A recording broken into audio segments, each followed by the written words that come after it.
ಅವ್ರಿಗೆ 2-3 ಸತಿ 10 ಸತಿ 50 ಸತಿ ಕಾಲ್ ಮಾಡಿದ್ದೀವಿ ಅಂತ ಕೇಳ್ತಾರೆ. ಕಾಲ್ ಯಾಕೆ ಮಾಡಿದ್ದಾರೆ ಅವ್ರು ನಮಗೆ? ಇವ್ರ ಅಡ್ರೆಸ್ ಕೇಳೋಕ್ಕಂತೆ. ಯಾರಾದರೂ ಅಡ್ರೆಸ್ ಕೇಳ್ತಾರ? ನಿಮಗೆ ಕೋರ್ಟಲ್ಲಿ ಕೇಸ್ ಹಾಕ್ಬೇಕಪ್ಪ ಅಂತಂದರೆ ಯಾರಾದರೂ ಅಡ್ರೆಸ್ ಕೇಳ್ಬಿಟ್ಟು ಕೇಸ್ ಹಾಕ್ತಾರ? ಅಡ್ರೆಸ್ನ ಹುಡ್ಕೊಂಡು ಹಾಕ್ತಾರೆ ಅಲ್ವಾ? ಇವರೆಲ್ಲ ಓಡೋಗ್ಬಿಟ್ಟಿದ್ದಾರೆ ಅನ್ನೋ ಥರ ಅವರು ನೆಪ ಹೇಳ್ತಾ ಇದ್ದಾರೆ. ಅದೇ ಗೊತ್ತು ನೋಡಿ. ಆಮೇಲೆ ಇನ್ನೊಂದು ನಾನು ತುಂಬ ವಿಶೇಷವಾದ ಇನ್ನೊಂದು ವಿಷಯ ಹೇಳ್ತೀನಿ ಕೇಳಿ. ಅವರು ನಿಮಗೆಲ್ರಿಗೂ ಡಾಕ್ಟರ್ ರಾಜ್ಕುಮಾರ್ ಅವರು ಮತ್ತು ಪುನೀತ್ ರಾಜ್ಕುಮಾರ್ ಅವರು ಕಣ್ಣು ದಾನ ಮಾಡಿದ್ರು. ಆ ಕಣ್ಣು ದಾನ ಮಾಡಿರೋದು ವ್ಯಕ್ತಿ ಯಾರಿಗೆ ಆ ಕಣ್ಣುಗಳನ್ನು ಕೊಟ್ಟರು ಅಂತ ಯಾರು ಹೇಳಲ್ಲ. ಅದೇ ಥರ ಅನಾಥಾಶ್ರಮಕ್ಕೆ ಒಂದು ಮಗುನ ನಾವು ದಾನ ಕೊಟ್ಟ ಆದಮೇಲೆ ಆ ದಾನ ಮಗುನ ಯಾರು ಅದನ್ನು ತಗೊಳ್ತಾರೋ ಆ ಡೀಟೇಲ್ಸು ಯಾರಿಗೂ ಕೊಡೋದೇ ಇಲ್ಲ. ಫಸ್ಟ್ ಆಫ್ ಆಲ್ ಕತೆ ಅವರು ಕದ್ದಿರೋಕ್ಕೆ ಸಾಕ್ಷಿ ಸಮೇತ ನಾವು ಯಾಕೆ ಹೇಳ್ತಾ ಇದ್ದೀವಿ ಅಂತಂದರೆ, ಅನಾಥಾಶ್ರಮದಿಂದ ಮಗು ತೊಗೊಂಬಂದರೆ ಒರಿಜಿನಲ್ ಪೇರೆಂಟ್ಸ್ ಏನಿದ್ದಾರೆ ಅವರು ಏನು ಮಾಡ್ತಾರೆ ಅಂತಂದರೆ, ಒರಿಜಿನಲ್ ಪೇರೆಂಟ್ಸ್ ಹೋಗಿ ಅನಾಥಾಶ್ರಮಕ್ಕೆ ಮೇಲೆ ಕೇಸ್ ಹಾಕಬೇಕು. ಮೊದಲು ಫಸ್ಟ್ ಆಫ್ ಆಲ್ ಅನಾಥಾಶ್ರಮಕ್ಕೆ ಕೇಳಬೇಕು, ನಮ್ಮ ಮಗು ಎಲ್ಲಿದೆ, ನಮ್ಮ ಮಗು ನಮ್ಗೆ ವಾಪಸ್ ಬೇಕು ಅಂತ. ಅವರು ಡೈರೆಕ್ಟಾಗಿ ಅಡಾಪ್ಟ್ ಮಾಡಿರೋ ತಂದೆ ತಾಯಿ ಹತ್ರ ಬರೋದೇ first of all wrong concept. ಅದು ಅವರು ಸಿನಿಮಾ ಮಾಡಿರ್ಬೋದು, ಸಿನಿಮಾ ಇವತ್ತು ಚೆನ್ನಾಗಿ ಗೆದ್ದಿರ್ಬೋದು, ಅವರು ಲೆಜೆಂಡ್ರಿ ಡೈರೆಕ್ಟ್ರು ಅಂತ ನಮ್ಮನ್ನು ಹೇಳಿದ್ದಾರೆ. ಆಮೇಲೆ ಲೆಜೆಂಡ್ರಿ ರೈಟರ್ ಅಂತ ಬೇರೆ ಮೆನ್ಷನ್ ಮಾಡಿದ್ದಾರೆ. ನನ್ನ ರಿಮೇಕ್ಗಳ ಬಗ್ಗೆ ಅವ್ರು ಹೇಳಿದ್ದಾರೆ. ಏನು ರುದ್ರತಾಂಡವ ಮತ್ತು ಜಾನ್ ಜಾನಿ ಜನಾರ್ದನಲ್ಲಿ ನಾನು ಅವರು ರಿಮೇಕ್ ಸಿನಿಮಾದಲ್ಲಿ ನಾನು ಅಂದರೆ ನಿಮಗೆ ಅವತ್ತು ಅದು ರಿಮೇಕ್ ಅಂತ ಗೊತ್ತಿರಲಿಲ್ವಾ? ಇಲ್ಲ, ಅವತ್ತು ನಿಮಗೆ ರಿಮೇಕ್ ಮಾಡುವಂಥ ಅವಶ್ಯಕತೆ ಇತ್ತು, ಅವತ್ತು ನೀವು ರಿಮೇಕ್ಗಳನ್ನು ಮಾಡಿದ್ದೀರಾ. ಇವತ್ತು ನಿಮಗೆ ಲವ್ ಮಾಕ್ಟೇಲ್ ಅಂತ ಒಂದು ಸಿನಿಮಾ ಹಿಟ್ ಆದಮೇಲೆ ರಿಮೇಕ್ಗಳನ್ನು ಮತ್ತು ರಿಮೇಕ್ ಡೈರೆಕ್ಟರ್ಗಳು ನಿಮಗೆ ಬೇಡ ಅಂತ ನೀವು ಡಿಸೈಡ್ ಮಾಡಿದ್ದೀರಾ. ನನ್ನ ಪ್ರಕಾರ ಸುಮಾರು ನಾನು ಲಿಸ್ಟ್ ಮಾಡ್ಕೊಂಡು ಬಂದಿದ್ದೀನಿ. ಅವ್ರು ಲೆಜೆಂಡ್ರಿ ಗುರು ದೇಶಪಾಂಡೆ ಅಂತ ಅವ್ರ ಬಾಯಲ್ಲಿ ಯಾಕೆ ಬಂತು ಅಂತ ನನಗೆ ಗೊತ್ತಿಲ್ಲ ಆ್ಯಕ್ಚುಲಿ. ನನಗೆ ರಿಮೇಕ್ ಮಾಡಿರುವಂಥ ಅತಿ ಹೆಚ್ಚು ರಿಮೇಕ್ಗಳನ್ನು ಮಾಡಿರುವಂಥ ದ್ವಾರಕೀಶ್ ಅವರು ಲೆಜೆಂಡ್ರಿ ಇದ್ದಾರೆ. ಅತಿ ಹೆಚ್ಚು ರಿಮೇಕ್ ಮಾಡಿರುವಂಥ ರವಿಚಂದ್ರನ್ ಅವರು ಲೆಜೆಂಡ್ರಿ ಇದ್ದಾರೆ. ಅತಿ ಹೆಚ್ಚು ರಿಮೇಕ್ ಸಿನಿಮಾಗಳಲ್ಲಿ ಸುದೀಪ್ ಸರ್ ಮಾಡಿದ್ದಾರೆ, ನಾರಾಯಣ್ ಸರ್ ಮಾಡಿದ್ದಾರೆ. ತುಂಬ ಜನ ರಿಮೇಕ್ ಸಿನಿಮಾಗಳನ್ನು ಮಾಡಿದ್ದಾರೆ. ಅದನ್ನು ಕನ್ನಡಕ್ಕೆ ಎಷ್ಟು ಅಡಾಪ್ಟ್ ಮಾಡ್ಕೋಬೇಕು ಮತ್ತು ಅದನ್ನು ಎಷ್ಟು ಚೆನ್ನಾಗಿ ಅದನ್ನು ಮಾಡಬೇಕು, ಎಷ್ಟು ಸಕ್ಸಸ್ ಆಗಿ ಮಾಡಬೇಕು ಅಂತ ನನ್ನ ಪ್ರಕಾರ ಅಲ್ಲ. ಅವ್ರು ಗೆದ್ದಿರೋರು ಮಾತ್ರ ಇದನ್ನೆಲ್ಲ ಮಾತಾಡಬೇಕು ಅಂತ ಹೇಳಿದರು.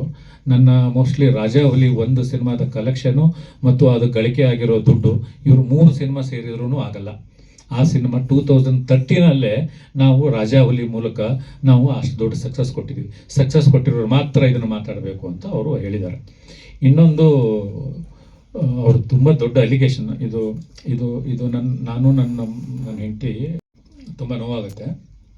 ನನ್ನ ಹೆಂಡತಿ ನಾವು ಇವತ್ತು ಬೆಳಗ್ಗೆ ಒಂದು ಉಪನಯನ ಫಂಕ್ಷನ್ಗೆ ಹೋಗ್ತಾ ಇದ್ವಿ. ಆವಾಗ ಡಾರ್ಲಿಂಗ್ ಕೃಷ್ಣ ಅವ್ರು ಹೇಳ್ತಾರೆ, ಫ್ರೆಂಡ್ಶಿಪ್ಪು ಮಾಡಬೇಕಪ್ಪ ಅಂತಂದರೆ ಏನಾಗೋದು ಫ್ರೆಂಡ್ಶಿಪ್ ಮಾಡಿದರೆ ಗುರು ದೇಶಪಾಂಡೆ ಅವರು ಅಂದರೆ ನಿಮಗೆ ಗುರು ದೇಶಪಾಂಡೆ ಅವ್ರ ಜೊತೆ ಫ್ರೆಂಡ್ಶಿಪ್ ಮಾಡಿದರೆ ಮನೆಗೆ ಸೇರಿಸಲ್ಲ ಅಂತ ಅವ್ರು ಹೇಳ್ತಾರೆ. ನನ್ನ ಹೆಂಡತಿ ನನ್ನ ಹಿಂದೆ ಇದ್ಲು, ಅವಳು ಆ ವಿಡಿಯೋನ ನೋಡ್ತಾ ಇದ್ಲು. ಅಂದರೆ ನಿಮಗೆ ರುದ್ರತಾಂಡವ ಸಿನಿಮಾ ಮಾಡಬೇಕಾದ್ರೆ, ಜಾನ್ ಜಾನಿ ಜನಾರ್ದನ್ ಸಿನಿಮಾ ಮಾಡಬೇಕಾದ್ರೆ 25 ಸಿನಿಮಾ ಮಾಡಿರುವಂಥ ಅಜಯ್ ಅವ್ರ ಜೊತೆಗೆ 25 ಸಿನಿಮಾ ಮಾಡಿರುವಂಥ ಲೂಸ್ ಮಾದ ಯೋಗಿ ಅವ್ರ ಜೊತೆಗೆ ನೀವು 5 ಸಿನಿಮಾ ಮಾಡಿರುವಂಥ ಒಬ್ಬ ಹೀರೋಗೆ ಅದ್ರ ಜೊತೆಗೆ ಪ್ರೊಡ್ಯೂಸರು ನಾನು ಚಾನ್ಸ್ ಕೊಟ್ಟಾಗ ನೀವು ಎಷ್ಟು ಸತಿ ನನ್ನನ್ನು ಕೇಳ್ಕೊಂಡ್ರಿ ಈ ಸಿನಿಮಾಗೆ ನನ್ನನ್ನು ಕಾಸ್ಟ್ ಮಾಡಿ ಅಂತ ನಿಮಗೆ ನೆನಪಿದೆಯಾ? ಅದ್ರ ಜೊತೆಗೆ ನಿಮ್ಮ ಫಾದರು ನನಗೆ ಎಷ್ಟು ಸತಿ ನನ್ನ ಮಗನ ಹಾಕೊಂಡು ಸಿನಿಮಾ ಮಾಡಿ ಅಂತ ಕೇಳಿರೋದು ನಿಮಗೆ ನೆನಪಿದೆಯಾ? ನಾನು ಜೆಂಟ್ಲ್ಮ್ಯಾನ್ ಸಿನಿಮಾ ಪ್ರೊಡ್ಯೂಸ್ ಮಾಡಬೇಕಪ್ಪ ಅಂತಂದರೆ ಮಹಂತೇಶ್ ಅಂತ ಒಬ್ಬ ಅಸೋಸಿಯೇಟ್ ಡೈರೆಕ್ಟರ್ನ ನೀವು ನಮ್ಮ ಸೆಟ್ಟಿಗೆ ಎಷ್ಟು ಸತಿ ನೀವು ಸೆಟ್ಟಿಗೆ ನನಗೊಂದು ಸಿನಿಮಾ ಮಾಡಿ ಅಂತ ನೀವು ಎಷ್ಟು ಸತಿ ನಮ್ಮ ಸೆಟ್ಟಿಗೆ ಬಂದಿದ್ದೀರಂತ ನಿಮಗೆ ನೆನಪಿದೆಯಾ? ಗುರು ದೇಶಪಾಂಡೆ ಅವತ್ತು ನಿಮಗೆ ಫ್ರೆಂಡು, ಇವತ್ತು ನಿಮಗೆ ಏನು ಫ್ರೆಂಡ್ ಜೊತೆಗೆ ಮನೆಗೂ ಕರಿಬಾರ್ದು ಅನ್ನೋ ಥರ ಮಾತಾಡ್ತಾ ಇದ್ದೀರಾ. ಅಂದರೆ ಒಂದು ಲವ್ ಮಾಕ್ಟೇಲ್ ಅನ್ನೋ ಸಕ್ಸಸ್ಸು ನಿಮ್ಮನ್ನ ಇಷ್ಟು ಬದಲಾವಣೆ ಮಾಡುತ್ತೆ ಅಂತಂದರೆ ಇದು ಬದಲಾವಣೆ ಅಲ್ವಾ? ಒಬ್ಬ ಗುರು ದೇಶಪಾಂಡೆ ಬಗ್ಗೆ ಇಷ್ಟು ಅಂದರೆ ನಾವು ಮಾತಾಡಕ್ಕೆ ಬಂದಿರೋದು ಲವ್ ಮಾಕ್ಟೇಲ್ 3 ಕಥೆಯ ಅಲಿಗೇಷನ್ ಬಗ್ಗೆ ಮಾತಾಡಕ್ಕೆ ಬಂದಾಗ ಈ ರಿಮೇಕ್ ಸಿನಿಮಾಗಳ ಬಗ್ಗೆ ಮತ್ತು ಫ್ರೆಂಡ್ಶಿಪ್ ಬಗ್ಗೆ ಮಾತಾಡೋದು ತಪ್ಪ. ನಾನು ಅವತ್ತು ಚೇಂಬರಲ್ಲಿ ಕಂಪ್ಲೇಂಟ್ ಕೊಡಕ್ಕೆ ಹೋದಾಗ 12-13 ವರ್ಷದ ಒಂದು ಫ್ರೆಂಡ್ಶಿಪ್ಪನ್ನು ನಾನು ಕಳ್ಕೋಬಾರ್ದು ಅನ್ನೋ ಒಂದೇ ಒಂದು ದೃಷ್ಟಿಗೋಸ್ಕರ ನನ್ನ ಫ್ರೆಂಡು ಅಂತ ಹೇಳಿದೆ. ಅವ್ರು ಹೇಳ್ತಾರೆ ಬೆಸ್ಟ್ ಫ್ರೆಂಡ್.